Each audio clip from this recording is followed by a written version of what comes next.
Aujourd'hui, je vais te présenter ou te faire vivre cette induction qu'on appelle l'induction d'Hellman.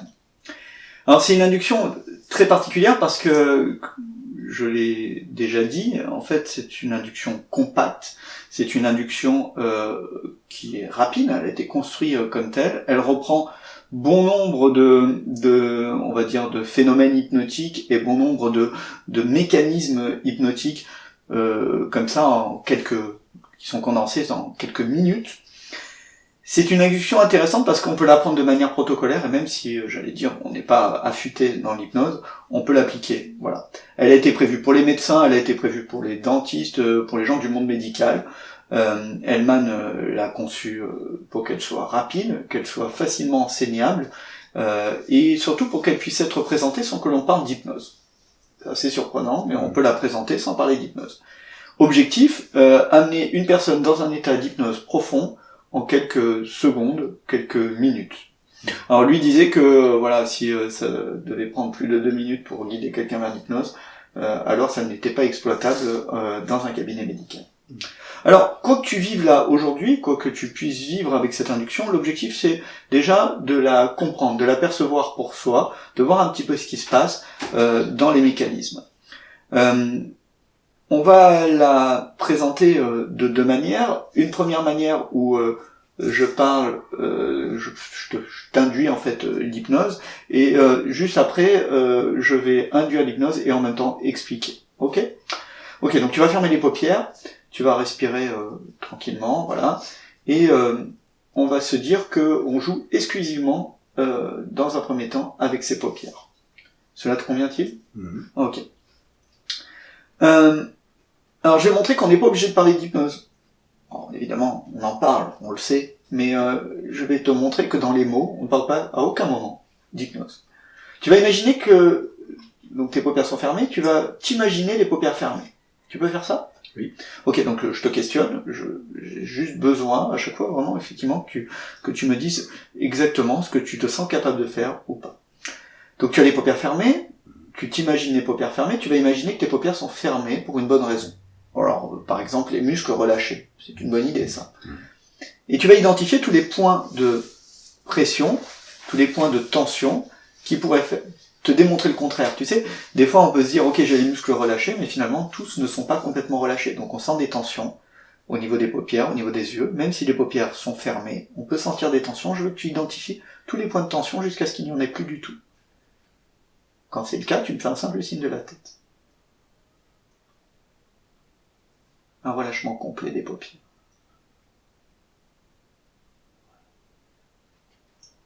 Tu peux même identifier à ce moment-là que les paupières se mettent légèrement à vibrer, et c'est normal quand le relâchement se met en place.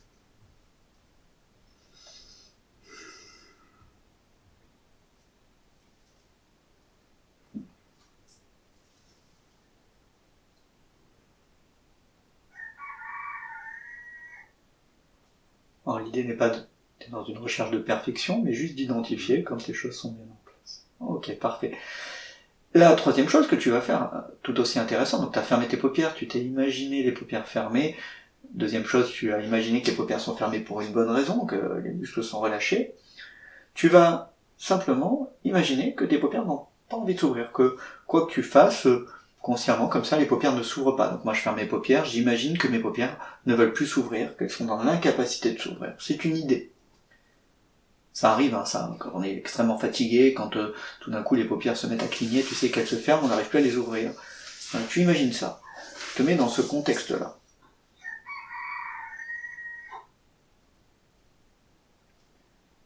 Voilà. Parfait. Maintenant, tu vas construire, alors ça c'est le Hellman à ma manière, hein. Évidemment, le protocole d'Hellman est peut-être un peu plus simple, un peu plus raccourci, mais là moi j'aime bien me dire que finalement, et ça c'est bien pour les gens qui ont des difficultés à croire en leur capacité, on peut par exemple construire une conviction. Après tout, c'est tes paupières, t'en fais bien ce que tu veux, tu peux imaginer que tes paupières sont fermées, tu peux t'imaginer que tes paupières ne s'ouvriront plus, qu'elles ne veulent pas s'ouvrir, et tu peux imaginer surtout que c'est bien toi qui as mis ça en place, tu peux en même avoir la certitude, la conviction, et cette conviction, tu vas la renforcer. L'idée que, quoi que tu fasses, les paupières ne s'ouvriront pas. Tu l'as voulu. C'est quelque chose que tu as organisé. Alors tu t'imagines en train d'essayer d'ouvrir les paupières, ne pas y arriver, et tu te dis, bah après tout, ça c'est ma conviction, mes paupières ne s'ouvriront pas quand j'essaierai d'entrouvrir les paupières. Une forme de conviction profonde, quelque chose qui t'appartient.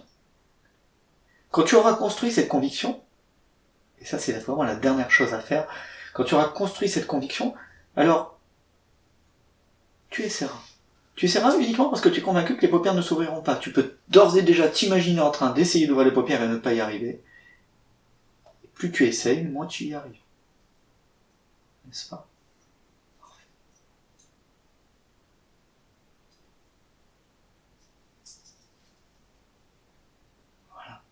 Alors moi je te regarde faire et je vois bien que tu essayes, que de fait ça ne se passe pas, que les paupières ne s'ouvrent pas, donc tu as fait quelque chose de nouveau, tu as construit un nouveau réflexe. Maintenant, Hellman disait cela. Et je trouve ça intéressant, c'est approfondir. Il disait, ok, maintenant nous allons prendre ce relâchement là, et tu sais, l'amener dans tout le corps. Et pour ce faire, on va se dire que à un moment on va être capable d'ouvrir les paupières, je vais te montrer comment faire, je claquerai des doigts, enfin bon voilà, il y a un truc qui va se passer, les paupières vont s'ouvrir, tu vas les ouvrir, elles vont se refermer, c'est une forme d'autorisation, ouvrir, fermer, entre chaque ouverture et chaque fermeture, tu doubleras ce relâchement des paupières. Tu doubleras ce relâchement des paupières. Ouvrir, fermer, c'est plus compliqué, les paupières se ferment et doubler. Il arrivera un moment où évidemment les paupières ne s'ouvriront plus, ne se fermeront plus du tout. C'est bien au-delà de la routine, et les paupières ne s'ouvrent plus et tu les laisses fermer. Voilà, c'est très compliqué. 2 fois plus de relâchement. Parfait. Maintenant l'idée c'est de prendre ce relâchement là comme ça et puis de le laisser glisser dans tout le corps, savoir que ce que l'on sait faire pour les paupières, on sait le faire pour tout le reste du corps. Et moi je vais simplement vérifier, je vais prendre cette main, ce bras à un moment, je vais détacher ces mains, puis je vais les prendre comme ça, je vais prendre cette main, ce bras, et puis je vais légèrement balancer cette main, ce bras de droite à gauche et de gauche à droite, et au moment où je relâcherai cette main, ce bras, et qu'elle viendra frapper la cuisse, alors tu en profiteras pour te relâcher 2 fois plus. Très simple finalement.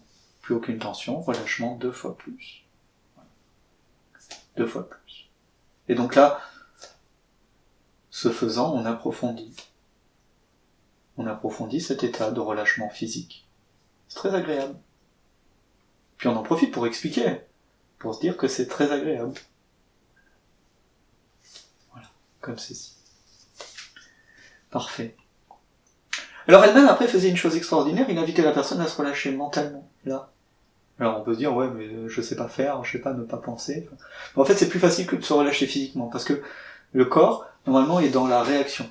Et là, ce n'est plus de la réaction, c'est un relâchement. Alors on est capable de faire ça mentalement. Ça, c'est génial. Alors tu vas faire un truc très simple, hein. On va le faire de la manière la plus simple qui soit. Tu vas prononcer les chiffres, tu vas décompter. Tu vas décompter de 100 à 90, et entre chaque chiffre, tu vas en profiter, tu peux te le dire, hein, comme ça, pour te relâcher 2 fois plus mentalement. Tu peux te dire, je me relâche 2 fois plus mentalement. C'est une idée. Donc tu commenceras à décompter, puis arrivé à un moment, tu n'auras certainement plus envie de décompter. C'est normal. Le relâchement mental sera tel que tu n'auras plus envie de décompter. Il y a même des gens qui oublient. Je trouve ça intéressant. Qui oublient comment décompter. Alors quand tu te sens prêt, tu peux commencer à décompter. Et entre chaque chiffre, tu n'oublies pas d'oublier. Et tu décomptes en te relâchant 2 fois plus mentalement. Tu peux commencer. 100.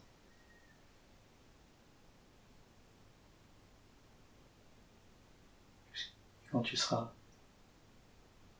dans cette idée que les chiffres n'ont plus d'importance, alors tu me feras ce simple signe de la tête. Alors certaines personnes comme ça décomptent à haute voix, d'autres décomptent à l'intérieur. Quoi qu'il en soit, ce qui est intéressant, c'est de capter ce moment où le relâchement mental est tel qu'il n'y a plus cette envie ou plus cette capacité ou tout simplement qu'il y a cet oubli du décompte. Et ça, c'est intéressant.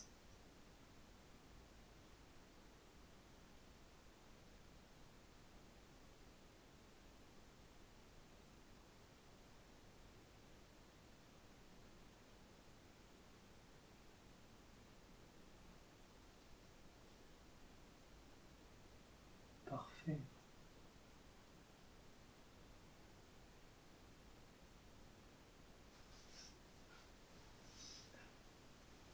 Alors moi, ce que je trouve intéressant dans cet état très particulier, cette manière de rentrer dans cet état très particulier, c'est qu'effectivement, on se retrouve dans ce relâchement mental, physique,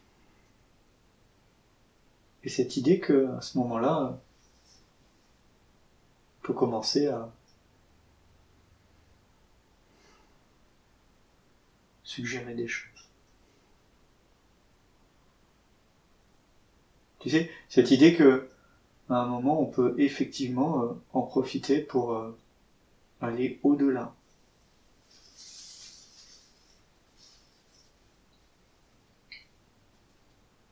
On pourrait prendre par exemple, tiens, on parle de relâchement mental, mais tu sais, il y a cette sensation, de relâchement émotionnel. Alors l'idée n'est pas ici de vider des larmes ou d'exprimer une colère, c'est pas le but de cette rencontre, mais quand tout d'un coup, on s'autorise à quelque chose. Alors moi, ce que j'aime faire, c'est, je prends un bras qui est relâché comme ça, et je l'invite à se poser là. Alors, dans ce relâchement, malgré tout, il se pose là, un peu, tu sais, comme on vient poser un réceptacle. Alors on s'invente une histoire, on se dit, ok, ça c'est le réceptacle de quelque chose. Alors le bras reste là, posé. On peut même l'inviter à s'orienter, se dire, ok, tu es là, posé vers le haut, et on imagine. Quoi qu'il se passe, quoi que l'on ait comme quelles que soient les réactions, ce qui est intéressant, c'est à un moment de se dire que on est capable, parce qu'on en a simplement envie, de laisser ce réceptacle se remplir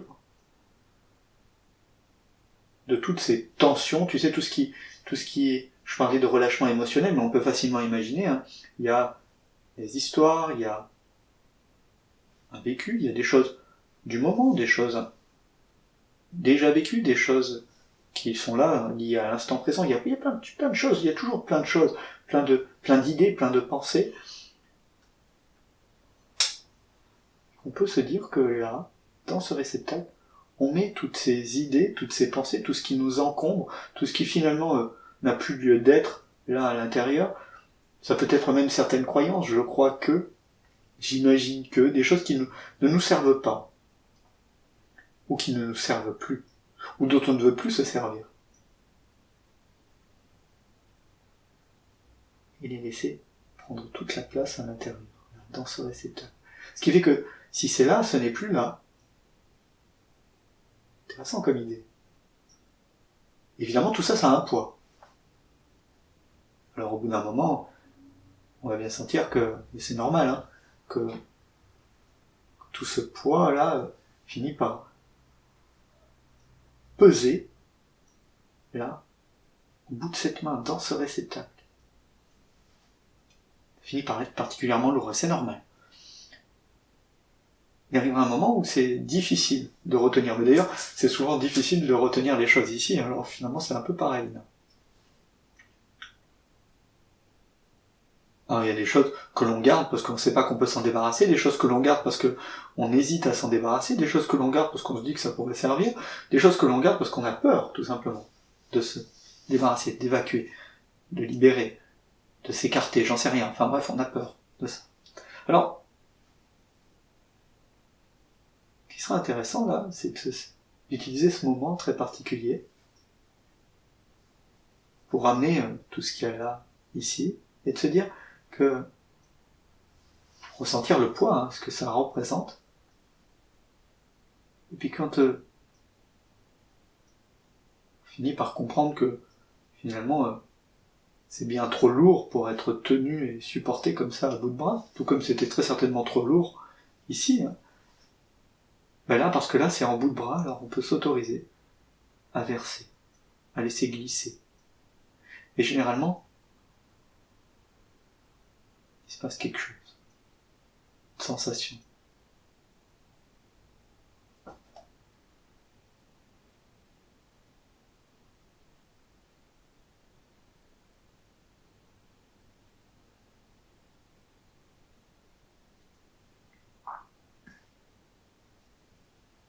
Et juste ressentir ce que ça fait, je trouve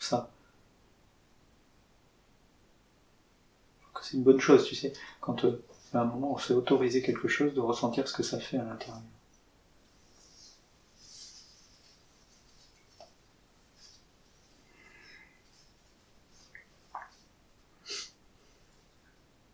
Et si c'est agréable, et que on dit que on a bien travaillé, on a bien s'est autorisé à faire quelque chose qu'au départ on n'imaginait pas faire aujourd'hui, ou qu'on ne se sentait pas capable de faire avant de le faire. Alors à ce moment-là, on peut tranquillement ressortir de cette transe, de ce moment très particulier. On a passé avec soi-même, et prendre une grande inspiration. Généralement, on finit par s'étirer. Il y a des gens qui ne se souviennent pas trop de ce qui s'est passé, et puis ça n'a pas vraiment d'importance. Ce qui est intéressant, c'est de ressentir qu'il s'est passé quelque chose. C'est pas la forme, l'important c'est le fond.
Alors, Voilà.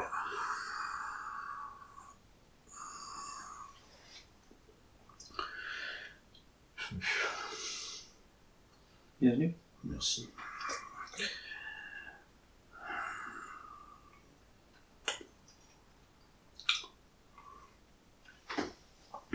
Donc c'était l'induction d'elle-même. Mais pas que. Mais pas que.